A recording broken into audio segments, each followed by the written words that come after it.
नमस्कार दोस्तों, dear students. पिछली क्लास में हमने जीव द्रव्य कला का जनरल इंट्रोडक्शन, उसकी संरचना, उसका रासायनिक संगठन और जीव द्रव्य कला प्लाज्मा मेम्ब्रेन की संरचना को समझाने के लिए जो मॉडल्स दिए गए थे, जिसमें हमने यूनिट मेम्ब्रेन मॉडल है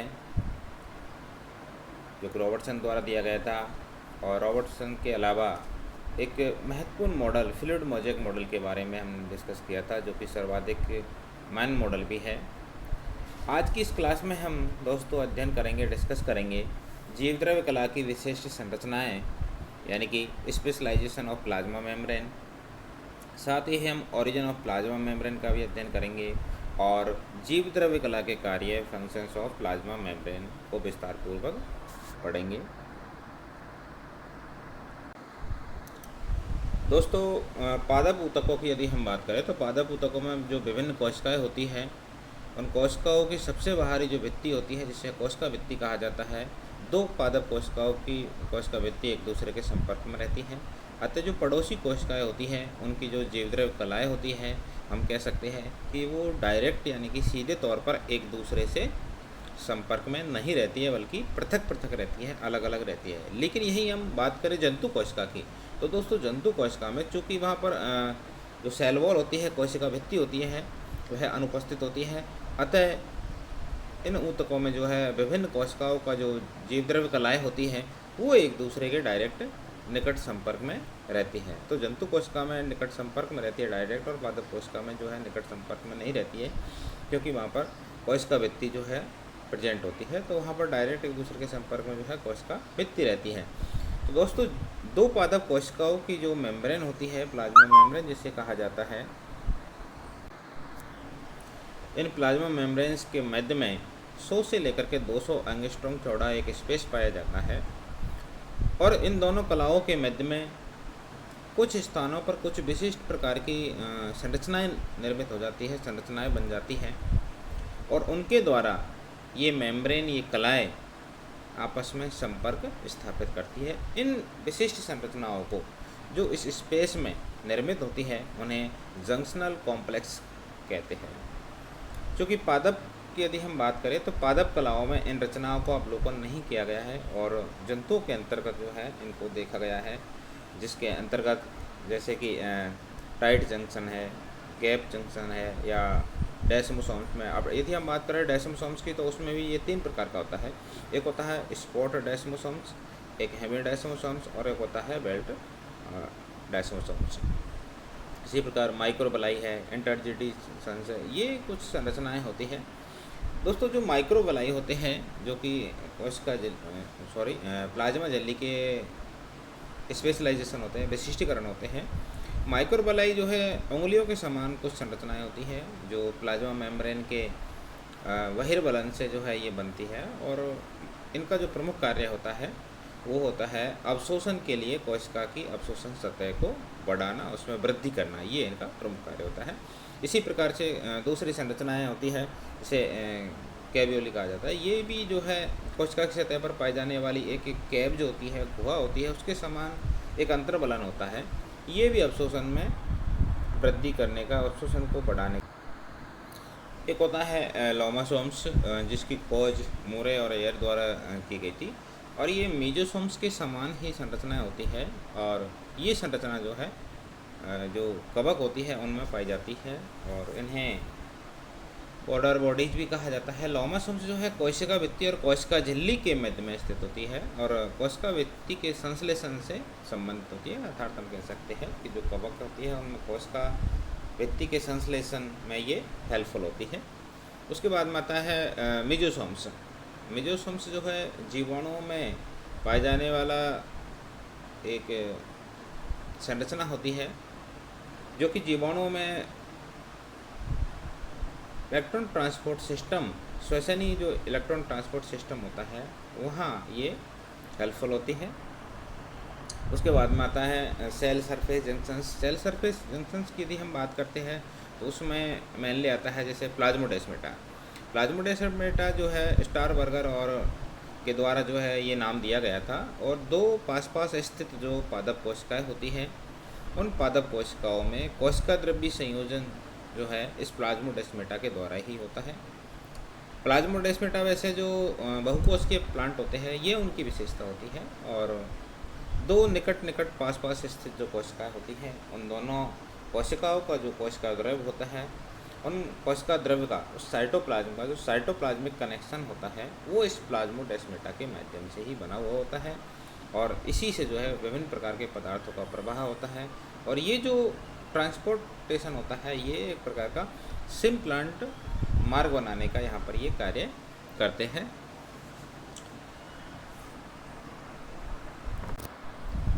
ऑरिजिन ऑफ प्लाज्मा मेम्ब्रेन, जीवद्रव्य कला की जो उत्पत्ति है उसके संबंध में दो मत यहाँ पर प्रचलित है।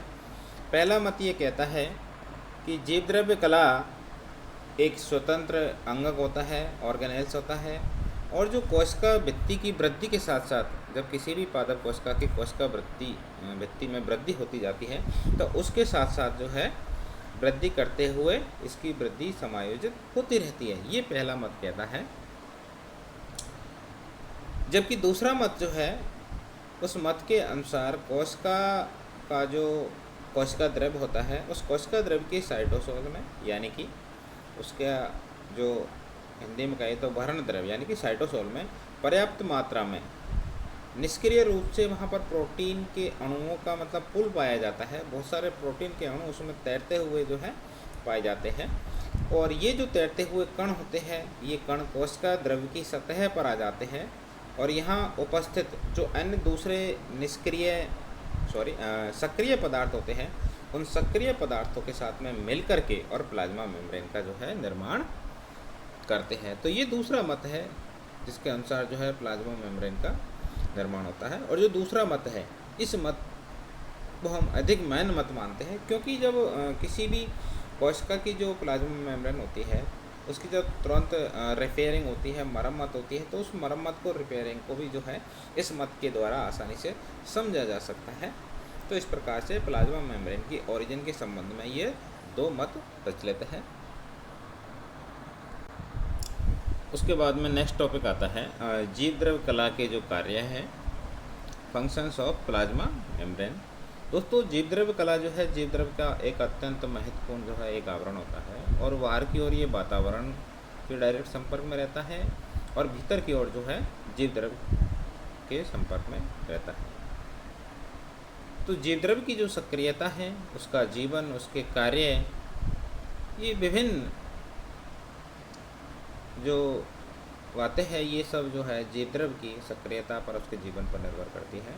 तो महत्वपूर्ण कौन कौन से कार्य हैं जो जीवद्रव्य कला के द्वारा एक प्लाज्मा मेम्ब्रेन के द्वारा किए जाते हैं उसमें हम अध्ययन करेंगे। जिसमें पहला पॉइंट आता है उसका परमिएबिलिटी एंड उसकी मेम्ब्रेन ट्रांसपोर्ट, यानी कि पारगम्यता, उसका कला परिवहन। और इस परमिएबिलिटी और मेम्ब्रेन ट्रांसपोर्ट के अंतर्गत जो हम डिस्कस करेंगे, अध्ययन करेंगे, उसमें एक simple diffusion, facilitated diffusion, osmosis यानी कि परासरण, इसके अलावा अंत्यपरासरण और बहिपरासरण।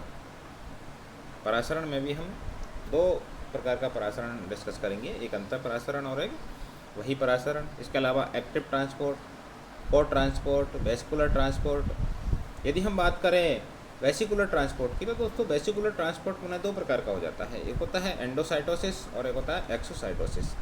एंडोसाइटोसिस को भी हम जो है दो भागों में विभक्त करके यहाँ पर डिस्कस करेंगे, अध्ययन करेंगे। एक होता है पिनोसाइटोसिस और एक होता है फेगोसाइटोसिस। इसके अलावा जो प्लाज्मा मेम्ब्रेन का जो दूसरा महत्वपूर्ण जो इम्पोर्टेंट कार्य आता है वह होता है प्रोटेक्शन ऑफ सेल्स, कोशिका की रक्षा, डिवीजन और फ्यूजन, पुनरुद्भवन और मरम्मत यानी कि रीजनरेशन और रिपेयर एंड सेल रिकॉग्नाइजेशन, कोशिका अभिज्ञान, सिक्रेशन और ऑक्सीडेटिव फॉस्फोराइलेशन। ये कुछ विशिष्ट जो कार्य हैं एक किसी भी कोशिका झिल्ली के प्लाज्मा मेम्ब्रेन के जीवद्रव्य कला के। तो अब हम एक एक करके विस्तार पूर्वक जो है इनका अध्ययन करते हैं।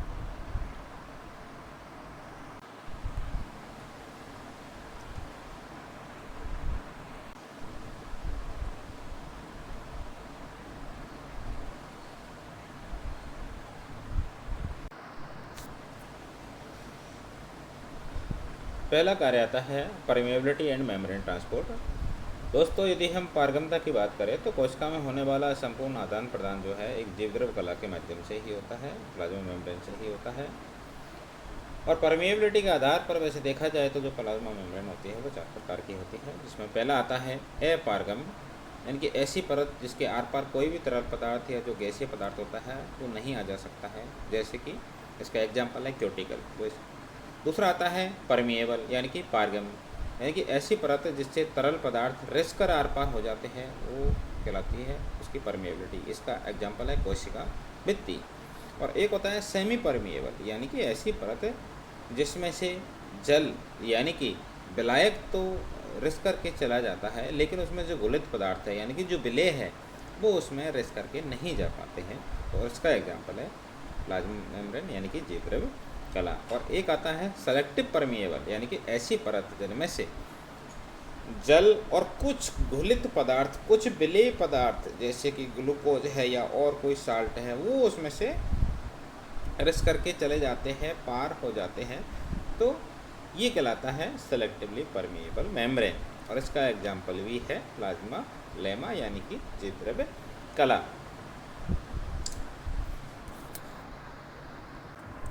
दोस्तों, इस स्लाइड पर दिखाए गए इस डायग्राम के माध्यम से एक एक्टिव ट्रांसपोर्ट और एक फैसिलिटेड जो डिफ्यूज़न होता है अर्थात जो पैसिव ट्रांसपोर्ट होता है, उन दोनों को यहाँ पर दिखाया गया है कि किस प्रकार से जो है एक प्लाज्मा मेम्ब्रेन के माध्यम से जो है एक्टिव ट्रांसपोर्ट होता है और पैसिव ट्रांसपोर्ट होता है।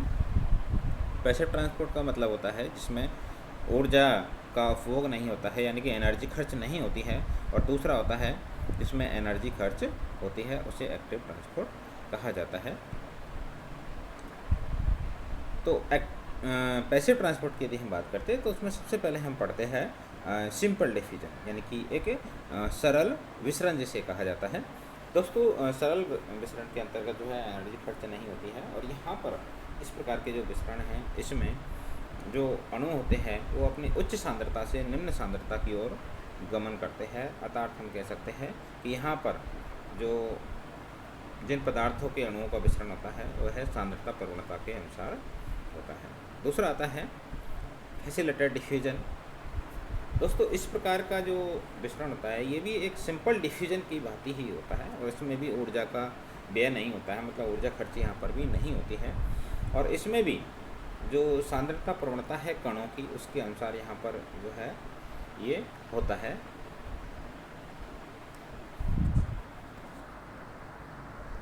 लेकिन अंतर यह है दोस्तों कि यहाँ पर झिल्ली के आर पार जो अणुओं का ट्रांसपोर्टेशन होता है, परिवहन होता है, उसमें फैसिलिटी प्रदान करने वाले कुछ लो मॉलिकुलर वेट वाले निम्न अणुभार वाले कुछ प्रोटीन्स होते हैं।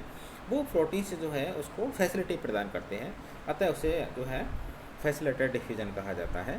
यानी कि और उन प्रोटीन के जो अणु हैं उनको वाहक कहा जाता है।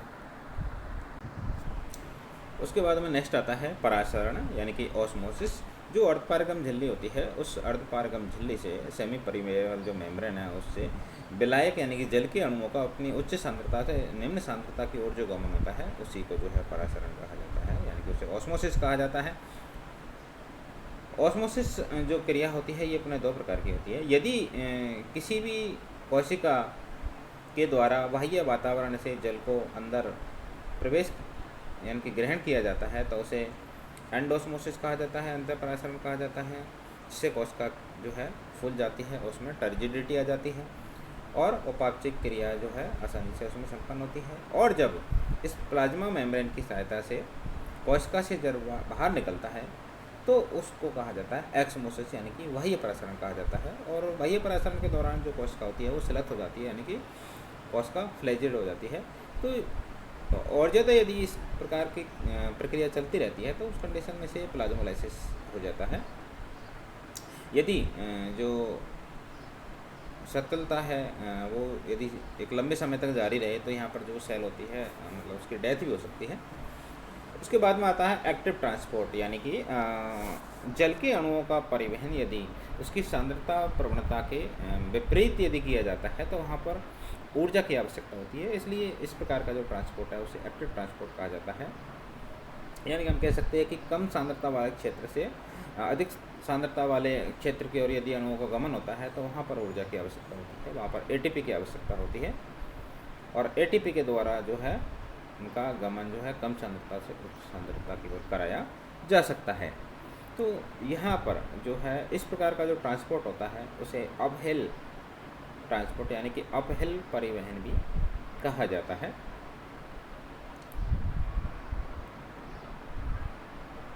उसके बाद में आता है वेसिकुलर ट्रांसपोर्ट। जो खाद्य पदार्थ होते हैं या अन्य कुछ बाह्य पदार्थ होते हैं उनका परिवहन जो है कोशिका कला के आर पार जो है कुछ वेसिकल्स के माध्यम से होता है।